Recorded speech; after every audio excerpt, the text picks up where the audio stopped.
Hello दोस्तों, इस video में हम इन्फिनिट स्क्रॉल देखेंगे यूजिंग हेलो दोस्तों, इस वीडियो में हम स्क्रॉल पेजिनेशन देखेंगे यूजिंग आइनिक विद रिएक्ट। सबसे पहले मैंने क्या कर रखा है इसमें ये एक हमारा एक आइनिक एप्लीकेशन है जिसमें हम बेसिकली डेटा फेच करना है और इसमें एक एपीआई लगी है जो कि है हमारी स्क्रॉल की एपीआई। ये हमारी पेजिनेशन की एपीआई है।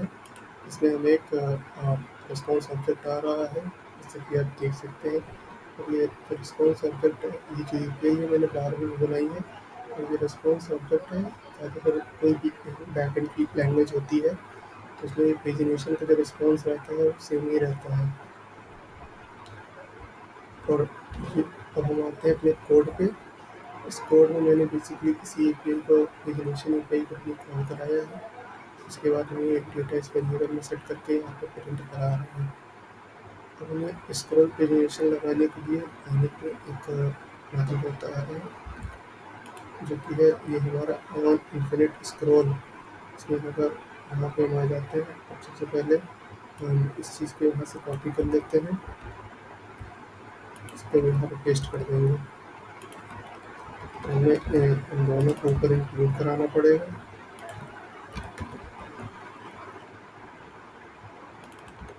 और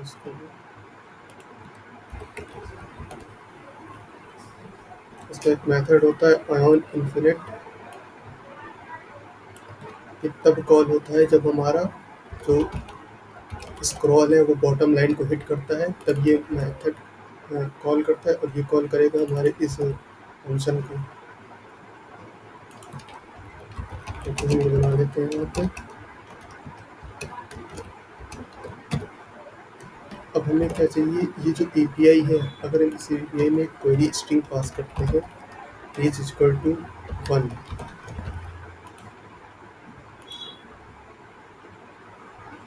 अभी क्या है, जैसे कि आप देख सकते हैं ये क्वेरी स्ट्रिंग मैंने पास करी और हमें एक डेटा मिल गया। आप इस डेटा का नाम देख लीजिए। अब हम पास करेंगे पेज 2। यहाँ पर रिफ्रेश करेंगे। अब ये पेज 2 का डेटा है और एक बार में हम 1 से लेकर 15 तक डेटा फेच कर रहे हैं। तो हमें एक ऐसा लॉजिक लिखना है जिसमें जब हम हमारा जो स्क्रॉल है जब बॉटम लाइन को हिट करे तो ये मेथड कॉल होना चाहिए लोड मोर, और इसमें हम अपने पेज को इंक्रीमेंट करेंगे। अब हम क्या करेंगे, यहाँ पे अपना पहले तो हम एक वेरिएबल बना लेते हैं इस पेज नाम का। इसमें हमने इनिशियली क्या करेंगे, इसको पहले तो हम इसको पेज 1 दे देंगे यहाँ पर।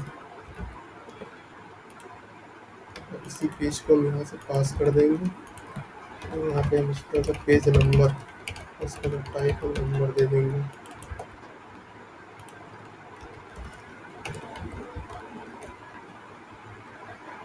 अब हम क्या करेंगे, जब हमारा पेज नंबर 1 हो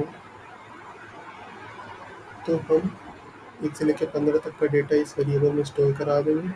और पेज 2 को चेंज करने के लिए, ताकि हमारा जो पेज नंबर है वो चेंज होता रहे, उसके लिए हम यहाँ पे एक लॉजिक लिखेंगे। जब हमारा जो स्क्रॉल है जब बॉटम लाइन को हिट करेगा तो ये लोड मोर फंक्शन कॉल करेगा। तो इसी में हम यहाँ पर अपना एक लॉजिक लिख देते हैं। यहाँ पर यूज़ करेंगे सेट पेज का और इसमें कॉल बैक फंक्शन पास करेंगे प्रीव्यू प्लस 1। इसके बाद जैसे कि आप जानते हैं ये यूज़ इफेक्ट में यहाँ पे डिपेंडेंसी एरे में अगर कोई भी वेरिएबल चेंज होता है तो ये यूज़ इफेक्ट के अंदर जितने भी मेथड होते हैं वो कॉल हो जाते हैं। तो हम चाहते हैं जब भी हमारा ये जो पेज का वेरिएबल है जब भी चेंज हो तो हम इसको वापस से कॉल करें। तो हम यहाँ पेज पास कर देंगे। हम एक बार चलिए इसको टेस्ट करते हैं। तो पहले हमें रिफ्रेश करना होगा। हम आते हैं बॉटम लाइन पे, जैसे कि आप देख सकते हैं पेज 2 कॉल हो गया है।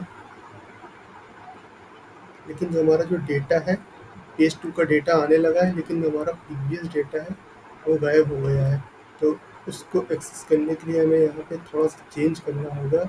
जब पेज 2 हो तो हमारा जैसे नॉर्मली हम जो डेटा इंसर्ट करते हैं अपने सेट एम्प्लॉय वेरिएबल में वैसे करेंगे। तो अब हम पेज नंबर 1 पे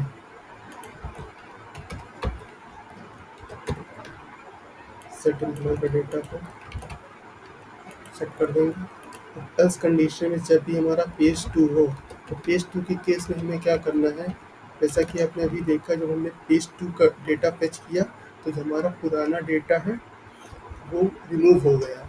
अब हम चाहते हैं कि पेज 2 के केस में हमें जो पेज 2 पेज 3 जितने भी पेजेस हैं, मोर देन वन, एक से ज़्यादा जितने भी पेजेस हैं, उसमें हमें क्या करना होगा, पुराना डेटा है उसको और जो नया डेटा है उन दोनों को एक साथ रखना होगा। इसी में हम क्या करेंगे, कॉल बैक फंक्शन पास कर देंगे जो कि क्या करेगा, हमारी एरे में जो हमारा प्रीवियस डेटा है वो फेच कर देगा और जो हमारा नया डेटा है जो कि आ रहा है हमारे इस वेरिएबल में, इसको भी हम यहाँ पे सेव करा देंगे। अब हम इसको चेक करते हैं एक बार फिर से, हम यहाँ पे रिफ्रेश करेंगे। जैसे कि देख सकते हैं ये पहला डेटा दोबारा करेंगे।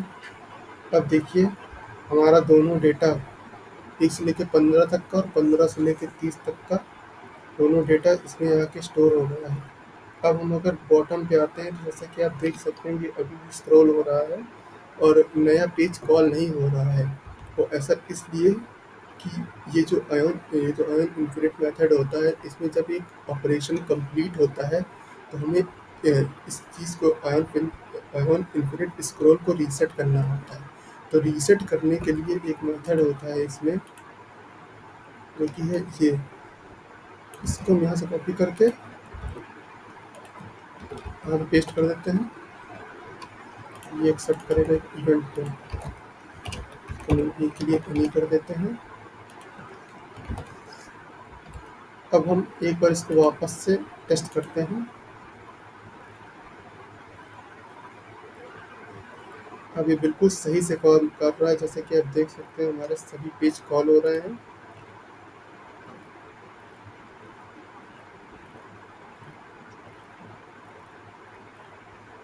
अब जैसे कि आप एक प्रॉब्लम देख सकते हैं कि हम स्क्रॉल करते जा रहे हैं और ये बेसिकली एपीआई कॉल करता जा रहा है, जबकि हमारा जो जितने पेजेस हैं तो टोटल 7 पेजेस ही हैं इसमें। ये लास्ट पेज 7 है लेकिन फिर भी इसने पेज 14 तक कॉल कर दिया।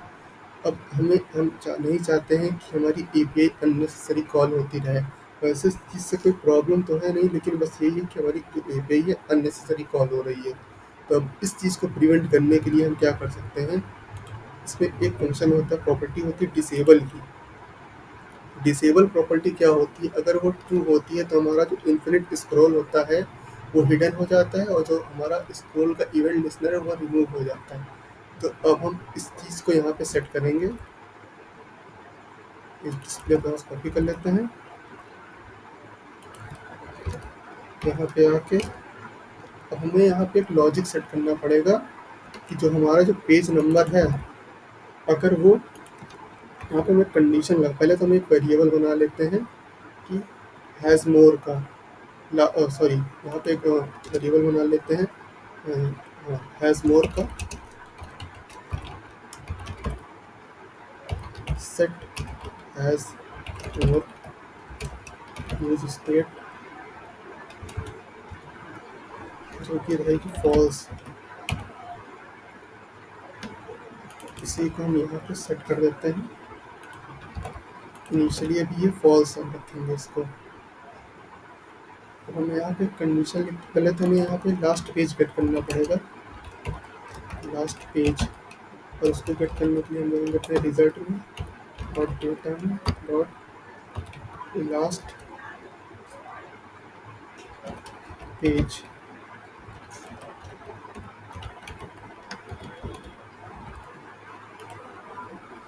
हमने इसी प्रॉपर्टी को यहाँ पे एक्सेस किया, लास्ट पेज है हमारा 7। अब हम एक यहाँ पे कंडीशन लिख देते हैं, इफ अगर पेज नंबर ग्रेटर देन और इक्वल टू लास्ट पेज होता है तो हम क्या करेंगे, हमारा जो सेट हैज मोड है इसको कर देंगे ट्रू, जिससे कि जो हमारी अननेसेसरी एपीआई कॉल है वो नहीं होगी। इसको एक बार रिफ्रेश करते हैं। जैसा कि आप देख सकते हैं बिल्कुल सही काम कर रहा है।